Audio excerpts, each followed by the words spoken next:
Section 10.3 covers the concept of compound interest. In this section, we're going to solve problems involving compound interest and also solve problems involving the present value of an investment.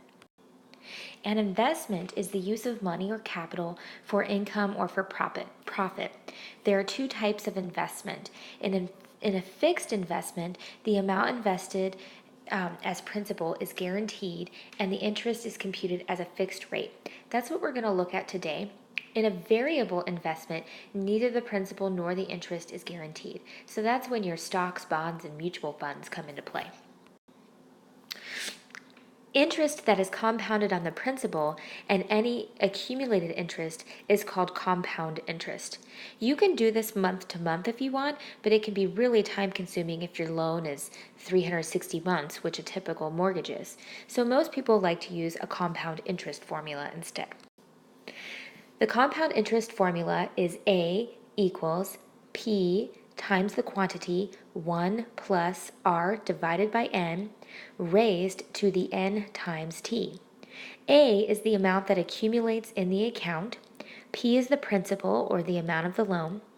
R is the annual interest rate and it must be as a decimal. T is the time in years and N is the number of compounded periods per year. So let's look at an example. Kathy invested $3,000 in a savings account with an interest rate of 1.8% compounded monthly. If Kathy makes no other deposits into this account, determine the amount in the savings account after 2 years. Okay, so for this situation, we're going to use our compound interest formula. Our compound interest formula is A equals P times 1 plus R over N raised to the NT. In this problem, she invested $3,000, so that is going to be our principal. Her interest rate is 1.8%, so we need to turn that into a decimal, 0.018. She is compounding monthly, so that'll be 12 compoundings a year. Keep in mind if you're compounding quarterly, that'd be 4 times a year. If you're compounding semi-annually, that'd be twice a year. So we're going to use that 12 twice, once in the denominator and once in the exponent.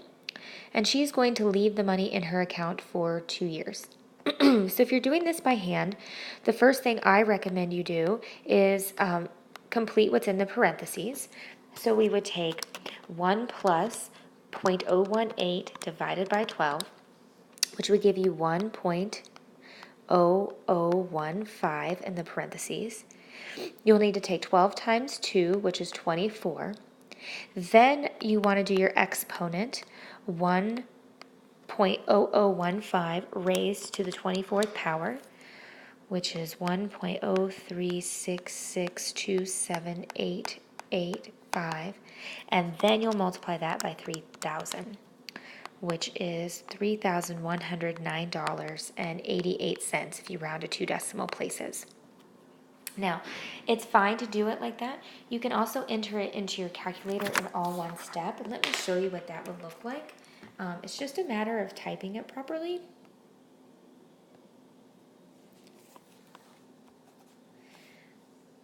Okay, so if I was going to type this in my calculator, I would enter my 3,000 first. Then I would use my parentheses. And in my parentheses, I would put 1 plus 0.018 divided by 12, close your parentheses, raised to the 12 times 2 in parentheses. Then you can just hit enter. It'll do it all for you. It'll complete the order of operations for you as long as it's typed in appropriately. And then make sure you round to 2 decimal places. So $3,109.88. And the effective annual yield, or the annual percentage yield, is the simple interest rate that gives the same amount of interest as a compound rate.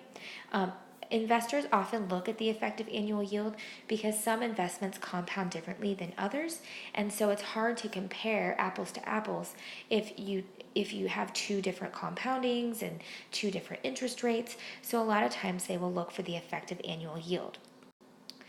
The way to determine the annual yield or the effective annual yield is to invest $1 for 1 year, and then you can compare apples to apples. So let's look at this situation. I want you to invest $1 for 1 year at 2% compounded quarterly. So I'm going to use my same A equals P times 1 plus R over N to the NT. But for principal, I'm going to say I'm only investing $1. My interest rate is 2%. I am compounding quarterly, and I'm only leaving the investment in for 1 year. Okay, so if I type that in my calculator, 1 times 1 plus 0.02 divided by 4 raised to the 4 times 1, I get a value of 1.0201. Now that's the amount in the account after 1 year. So you're more concerned about what the interest rate is, so you need to deduct the principal, which would leave you with 0.0201. So, and then turn it into a percent. Your effective annual yield is actually a little more than 2%. It's 2.01%. So if you were comparing two investments, you would break each investment down to the effective annual yield, and then you could compare them to see which one was actually more valuable. The last formula in this section is the present value formula. The present value formula is typically used if you know you have to have like a certain amount of money at the end of several years. It lets you know how much you need to invest now for your money to grow. So for example, let's say I need to have $100,000 in 10 years. I would ask myself, okay, if I invest, what would I have to invest at 5% interest for the next 10 years in order for it to turn into $100,000? That's an example of a present value formula. So in this situation, P is going to be the present value or the principal you need to invest right now. A is the amount that you need it to accumulate to. R is your interest rate as a decimal. N is the number of times your investment will be compounded per year, and T is the number of years you have to let your investment grow. Let's look at a situation that we might come across if we were looking at a present value problem. Will would like his daughter to attend college in 6 years, so notice that's going to be your T. When she finishes high school. Will would like to invest enough money in a CD now to pay for his daughter's college expenses. Will estimates that he will need $30,000 in 6 years. How much should he invest now in a CD that has a rate of 2.5% that is compounded quarterly? Okay, so let's scoot this out of the way and we'll look at how we would fill this into our formula. So this formula is just your compound interest formula rearranged.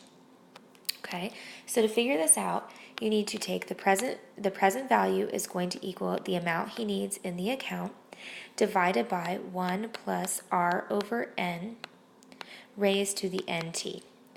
Okay, so in this situation, he needs $30,000 in the bank. He has found a CD that is going to pay 2.5%, so 0.025.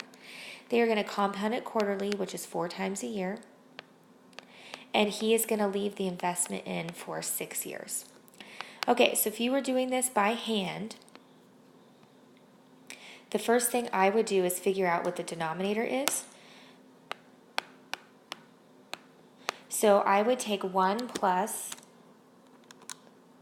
0.025 divided by 4, which is 1.00625.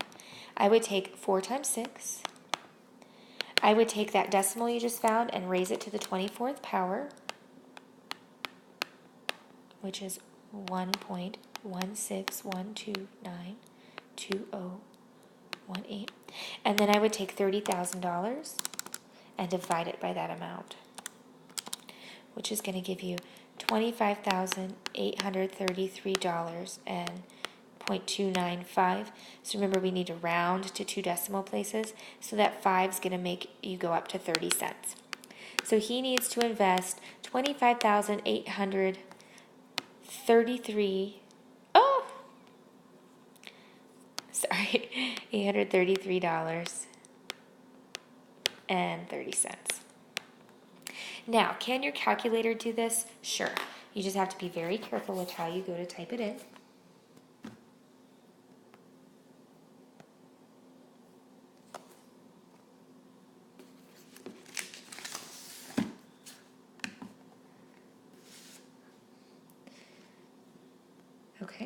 So we want to type the numerator in first. So if you want, you can clear. I would put my 30,000 in there first. Divided by.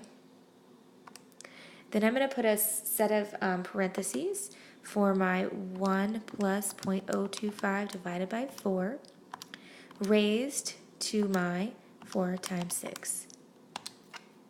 And there you go, $25,833.30.